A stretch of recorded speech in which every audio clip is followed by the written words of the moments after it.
r/AskReddit by LaughWithMEmes. For the few that have actually read any terms and conditions, what sneaky things have you found? IDK if this is super surprising, but I read the entire lease for my first apartment and apparently I couldn't get out of my lease even if I died. Might be so they have a claim against your estate for the remainder of the rent for the year. If so, you should be fully entitled to stay in the apartment for the remainder of your lease, decomposing as bodies do. Amazon's or service terms contain a clause pertaining to a zombie apocalypse. No, really, however, this restriction will not apply in the event of the occurrence, certified by the United States Centers for Disease Control or successor body, of a widespread viral infection transmitted via bites or contact with bodily fluids that causes human corpses to reanimate and seek to consume living human flesh, blood, brain, or nerve tissue, and is likely to result in the fall of organized civilization. As someone who had to get a privacy policy and read the thing, as far as I know I'm not allowed to use my own service. According to the legal agreement I got with myself and agreed to, in case I do know that I access the service against what's written and the privacy policy, I should contact myself by email letting me know that, so I can erase any private data I got on myself. If I refuse to erase the data I think I can sue myself. Send help. How do you handle GDPR if you're a brick and mortar store that only does sales in the US? You geo-block the rest of the world. Easy peasy. A while ago, 2011, there was a scam work from home service widely advertised all over Facebook and other places, promising enormous paychecks and a free trial. It was an opt-out subscription service as you might expect.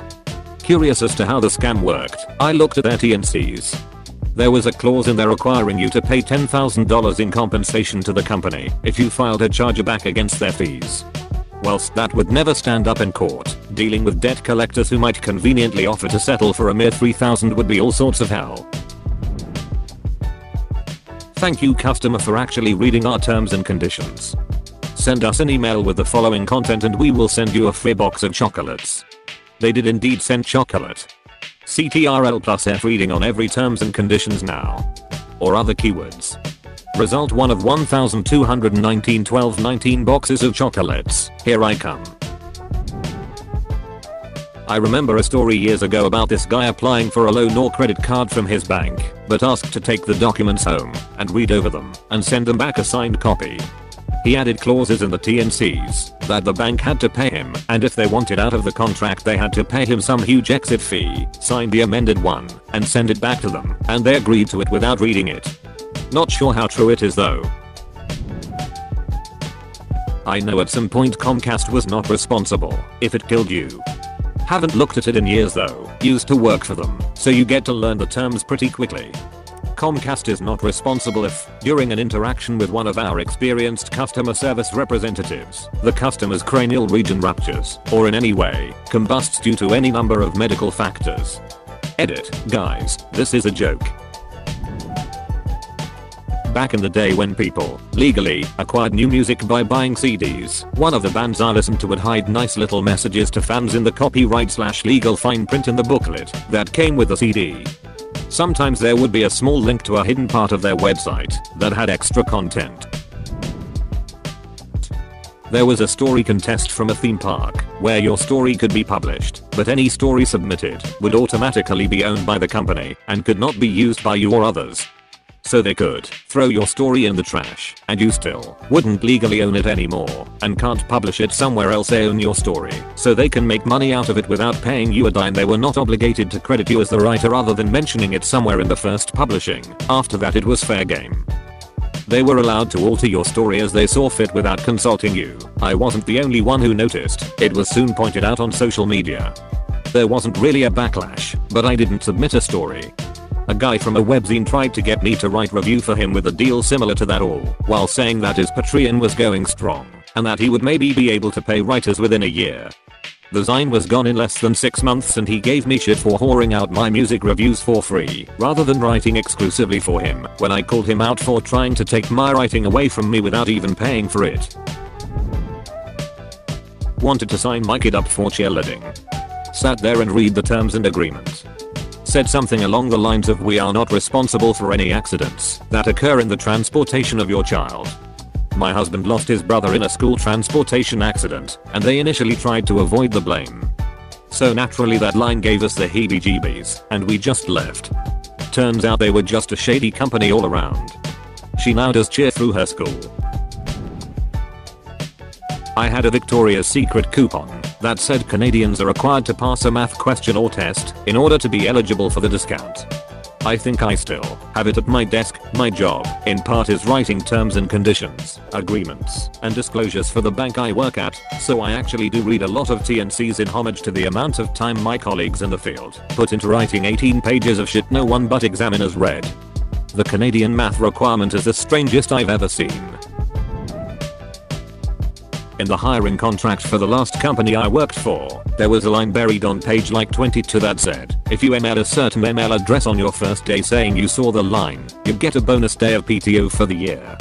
Did you get the bonus day? Nope lol. It wasn't actually me, it was the manager I was interning with.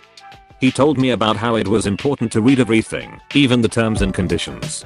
When you go to an iPhone's license page, or something else, I don't remember, it says that they won't take any responsibility to any shock you received from the phone if it were 5mm away from you, unless you had something blocking it from your skin, like clothes, or a pocket protector.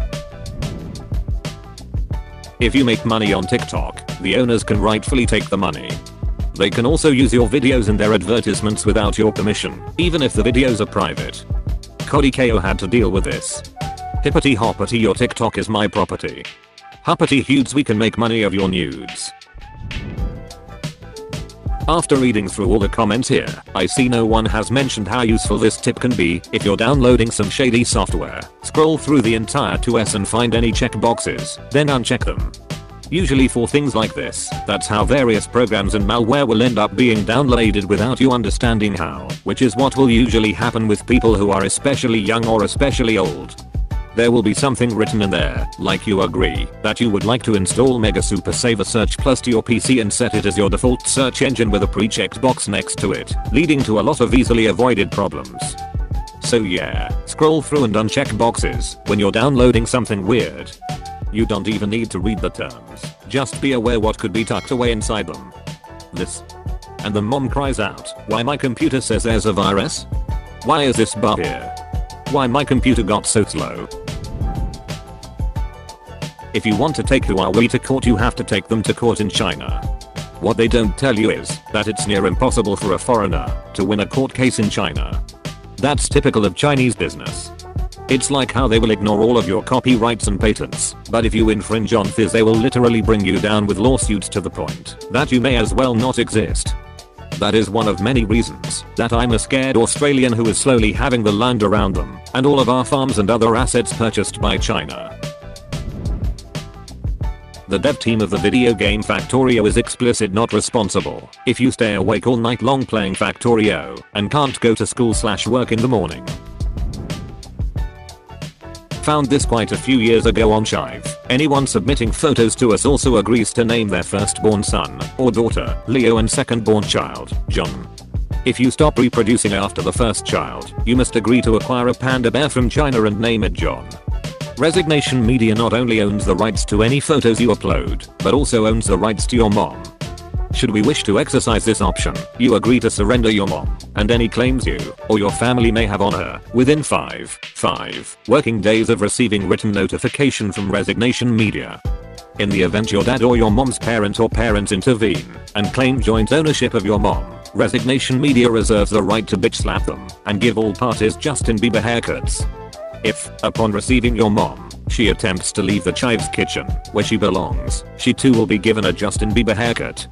Edit, this was about 6 years ago, and they have since changed it. I did take a screenshot of it back then, but it's at home on my personal computer. Best I can do for now is this link to an old Reddit thread I found. Somebody really wanted to bang your mom. I don't know if they changed it, but when you chose the fragile option in a mail system like FedEx, that didn't mean they would take special care of it, but that you admitted that it was fragile, and therefore it could be broken without being their fault, leaving you unable to sue them for breaking your package or to ask any reimbursement. And of course, if you don't mark it as fragile and it breaks, it's still your fault for not letting them know that they should take extra care of it. What a joke. Please like and subscribe for more. This is Laugh with Memes. Goodbye.